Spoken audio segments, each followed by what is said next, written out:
पाश्चिमात्य देशांमधील युद्धजन्य परिस्थितीच्या पार्श्वभूमीवर निर्माण होऊ शकणाऱ्या संभाव्य इंधन टंचाईच्या काळात ठाणे जिल्ह्यातील LPG गॅसचा पुरवठा विस्कळीत होऊ नये आणि ग्राहकांना वेळेत सिलेंडर मिळावेत यासाठी जिल्हा प्रशासनानं कंबर कसली आहे।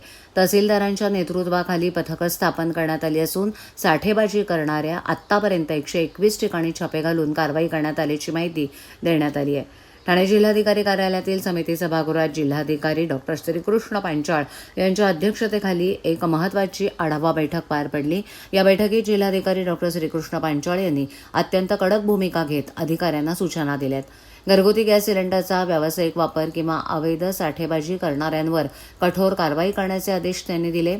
आंतरराष्ट्रीय ऊर्जा चिंतांमुळे केंद्र सरकारनं अत्यावश्यक सेवा देखभाल कायदा 1968 लागू केला असून गॅस वाटपाचा प्राधान्यक्रम निश्चित केला। या पार्श्वभूमीवर आंतरराष्ट्रीय परिस्थितीमुळे पुरवठ्यावर परिणाम होऊ नये यासाठी केंद्र सरकारच्या मार्गदर्शक सूचनांनुसार प्राधान्यक्रम निश्चित करण्यात आला आहे। ग्राहकांनी घाबरून न जाता गरजेनुसारच सिलेंडर नोंदवावेत, कोणत्याही अफवांवर विश्वास ठेवू नये असं आवाहन करण्यात आले। जिल्ह्यातील गॅस वितरणाबाबत माहिती देताना उपस्थित अधिकाऱ्यांनी सांगितलं की ठाणे जिल्ह्यात सुमारे 2,27,742 घरगुती आणि 4,430 व्यावसायिक गॅस जोडणीधारक आहेत।